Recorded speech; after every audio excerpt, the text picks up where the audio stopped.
Hi, I'm Linda Illingworth, the registered dietitian at Life Wellness Institute, and today I'm really excited to share with you breaking up with sugar. Now, most of you are probably familiar with the concept that sugar is one of the most inflammatory molecules we can possibly consume, and it's added to so many food products. So, to help simplify your journey on how to break up with sugar, I've put together a few steps. Hopefully, you'll find them practical and easy to implement. So, let's get started. So, the very first step to breaking up with sugar is to be sure you're giving up sugary beverages and sodas. And that's because this is one of the biggest offenders of added sugar. There's a ton of sugar in sodas, there's a ton of sugar in sugary coffee drinks and in hot chocolates. And this is a place that is a big offender that we need to address. So, the first thing I want you to do is to drink more water. Now, your body needs about half of your body's weight in ounces. So, if you take your current weight, divide it by two, now's a great time to jot down the number of ounces you need to consume in water each day. Now, although your body needs about one half of its weight in ounces, you don't have to drink all of this. Some of it will be provided by fruits and vegetables, soups and stews, things like that. But water is super important to the body for many reasons. First of all, it keeps the blood dilute, and that means that you aren't going to be as thirsty, you won't be dehydrated, cells are able to do their job, and that's an important factor for having a nice dilute blood. Second of all, water conducts electricity, and this means it affects how our nerves transmit information, how our muscles communicate, contract, and relax. Very important because water provides the conductivity for electrolytes to operate correctly. Water also flushes out metabolic waste products. So no matter what you're eating, medications you take, the body during exercise makes byproducts that need to be removed from the body. So water helps keep the blood dilute so that these toxins and metabolic waste products can get to the kidney to be cleared out into the urine. Water also keeps cells hydrated so that they can move nutrients around within the cell efficiently and they can operate efficiently. And most importantly, water is what you were born to drink. You came out of the womb preferring water before manufacturers and advertisements got to you and convinced you that something sweet and sugary was the only way to address your thirst. So get rid of the sugary drinks, move to water. Sparkling water is fine. And even iced tea unsweetened can be a great way to learn to get more fluids and not so much sugar. Next, I want to talk about what we call as the recommended limits for added sugar. Now, today we're talking about added sugar, not what Mother Nature puts in food. So I really want you to look hard at these recommendations because most of us far exceed the intake of added sugars in a day. So to start, let's start with women. Women, it's recommended that we get no more than 24 grams or about 6 teaspoons of added sugar per day. For men, it's 36 grams of sugar or 9 teaspoons. And for children, it's 9 grams or about 2.5 teaspoons per day. So let's unpack that for kids really quickly because many of us have kids and grandkids we're concerned about. And so children get more exposure to sugar because one, they're smaller and they have higher fuel requirements per pound of body weight than do adults. So their exposure is greater per pound of body weight. And this is a problem because anything that's a toxin in the body has more effect the longer you consume it and the greater volume of it you are exposed to. So kids really take the brunt of this on sugars. So many products are marketed to kids, such as, yogurts in tubes that are highly sugared or in fun colors, yogurts with any type of sprinkly, sugary topping on it, sugary sweetened cereals, and all sorts of treats that are given in classrooms and birthday parties. There's always a party every week, things like this. So, and then we just like to have a nice treat once in a while, right, at home. So children can really add up their intake of added sugars quickly. So how do we tackle this? So one of the ways is to limit your sweet treats. Now, you do have some added sugar that you can consume. So women up to about 6 teaspoons a day, men 9 teaspoons, kids 2.5. But I want you to note that in one sweetened yogurt, you can get about 7 teaspoons of added sugar. So first of all, I want you to limit the obvious sweet treats to no more than twice a week. That means not deprivation. Twice a week, you can have a cookie, piece of cake, your piece of pie, scoop of ice cream. You pick it. I also want you to pick something you really enjoy. I will not waste my calories on a substandard chocolate chip cookie. I'd rather have an apple or something else. So plan a sweet treat and be sure it gives you a lot of joy, that you enjoy it. But you are going to have to control the portion size. So it doesn't mean you can just eat a huge bowl of ice cream twice a week. That's not good either. So looking for a sweet treat that provides right around 200 calories is a really good guide, or about the size of your fist if you don't know what the calorie count is. So you're making sure that you're somewhere between a half a cup and 1 cup of some type of dessert, if that's what you're having as your treat. And remember, added sugar is added by the manufacturer, or it is added by us to our cereal, our coffee, our tea, or something that, or into a recipe, something like that. So I'm not talking about Mother Nature's sugar. She always packages her natural sugar in context, which I'll explain next. So you can stop stressing about fruit in this added sugar conversation because, as I said before, Mother Nature really packages her sugars in context. She gives a lot of stuff with it. So let's take a peek at an orange, for example. So an orange provides about 60 calories. All of that is primarily from fructose, which is Mother Nature's natural form of sugar. And with it is about 60 milligrams of vitamin C. Now, vitamin C is a very powerful antioxidant, and it's known to help protect LDL cholesterol from oxidative damage. And that means it helps prevent plaque formation. In addition, Mother Nature throws in bioflavonoids, about 25 milligrams of those, and those work very closely in conjunction with vitamin C to protect us from all sorts of free radicals, including protecting those LDLs.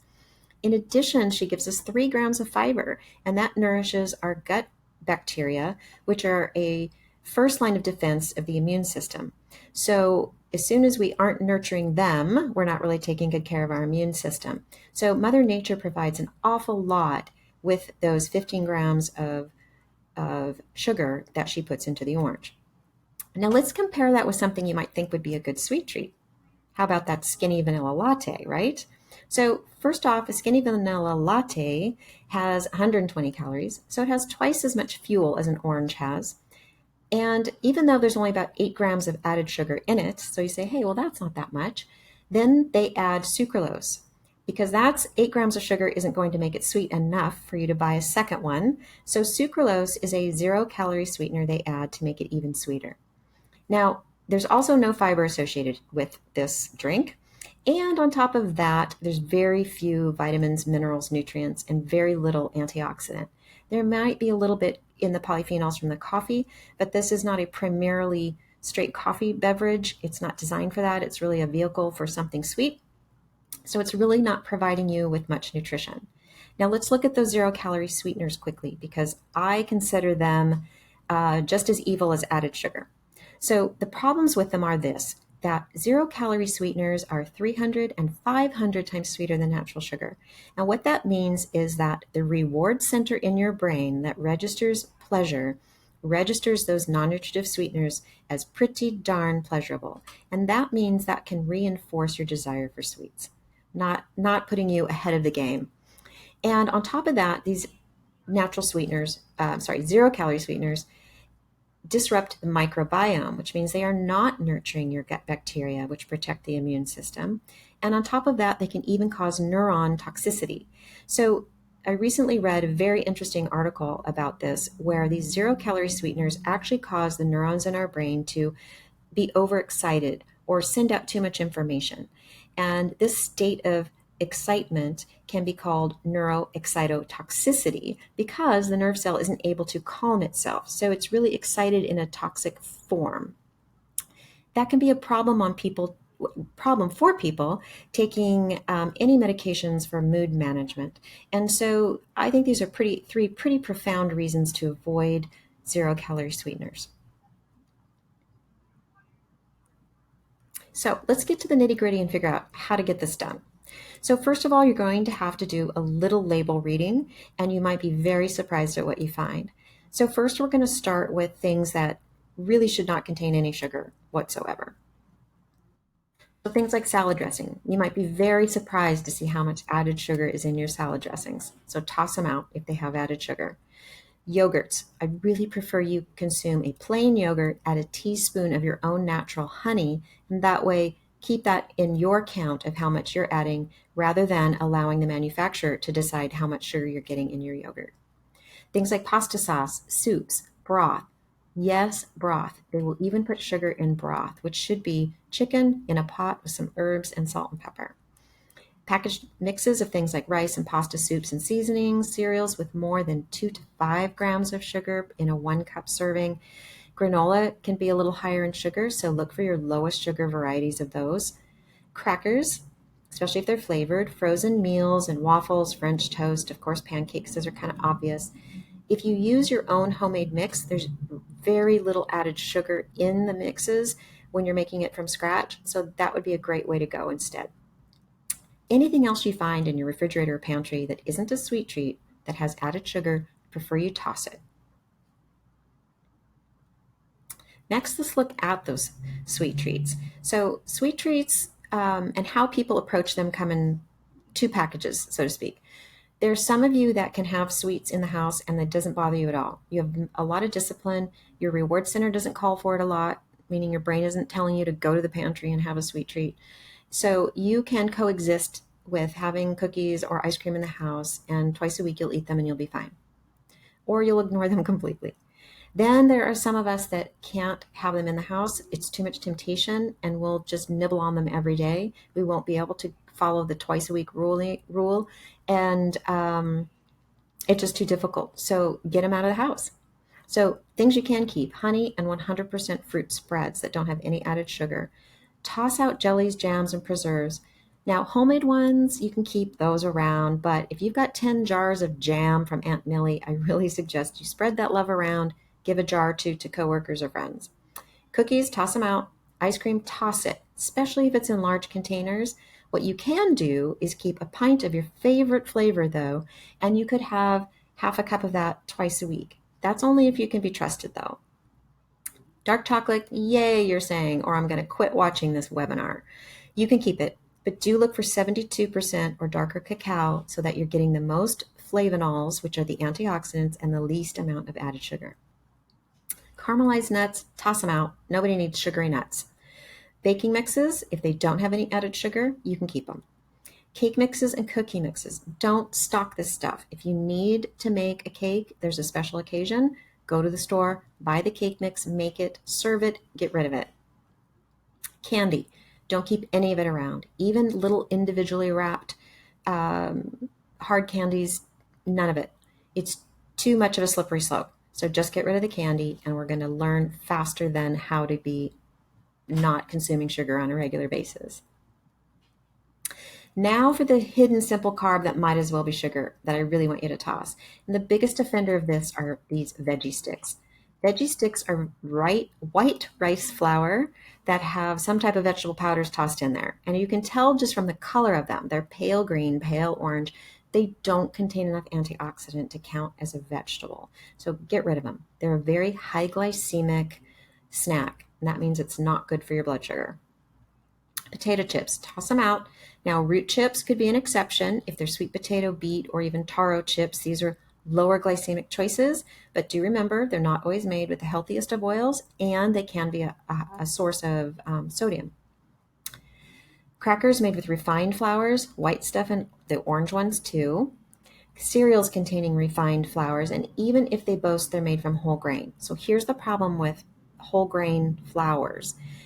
You're going to pick up enough of that kind of stuff in perhaps crackers or a whole grain bread or something you're going to consume. So if you're eating a whole grain oat versus a cereal made from oat flour, that oat you have to chew up, and you need to grind down on that whole grain, which means you're never going to grind it as finely as a mill will grind flour. So you will not absorb as many calories from that whole grain as you will from a flour-based cereal product. And also the fibers that you're getting help nourish the gut bacteria, and they also take a little more energy to digest, so you actually burn a little more fuel digesting these whole grain cereals instead. Cereal bars, most of these are glorified candy bars. Now, I'm not referring to protein bars that have added proteins to them, but things like those sticky cereal bars just kind of glued together with nothing much in them. You can tell by looking at the nutrition label when there's only 1 or 2 grams of protein in it, that it's largely carbohydrate. And read the ingredients, you might find there's too much sugar. There's added sugar in the ingredients anyway. Protein bars with added sugars or artificial sugars need to be tossed. I want to see natural forms of sugar, except in the exception of when they have too many dates added. And unfortunately, as much as I love the cleanliness of a Lara bar, they're primarily dates as the main ingredient. So that runs up the overall carbohydrate load on those. And I don't feel like they're as balanced as they could be. But most other protein bars that are using natural sources of carbohydrate, maybe one date, something like an RX bar by comparison, is a better balance for a protein bar.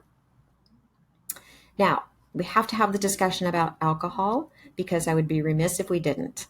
It isn't added sugar, but it certainly behaves similarly in the body to added sugar. And there's a few things you need to be aware of when we're talking about consuming alcohol. First of all, consuming alcohol can both increase your desire for sugars, and it also can increase your desire for other things. So alcohol is a disinhibitor, which means it's going to affect your decisions that you make at mealtime. And you might choose to overeat because it's also an appetite stimulant. So when you have disinhibition and appetite stimulation working together, you can see how overconsumption of alcohol can really start to be a big player in blood sugar management, especially beverages that are made with added sugars like margaritas, pina coladas, and things like that. So I like this choose one rule. It really helps my patients keep this under control. So when you're dining out or you're in a social situation, choose one. You can have a cocktail, a glass of wine, or a beer, or you can have the starchy carbohydrate that's served with your meal. So quinoa, potato, rice, bread, or you can choose to have the dessert. But as soon as you have all three, we've got a problem with just too much carbohydrate going on. So what I want you to know most of all is that you can do this. It can seem difficult at first, but once you read some labels, you figure out what you can keep around, and your palate adjusts, you're going to learn to like less sugar in your diet. So if you have more questions, feel free to reach out. You want to learn more about Life Wellness Institute, please do so. Check our website at mylwi.com. And thank you for viewing.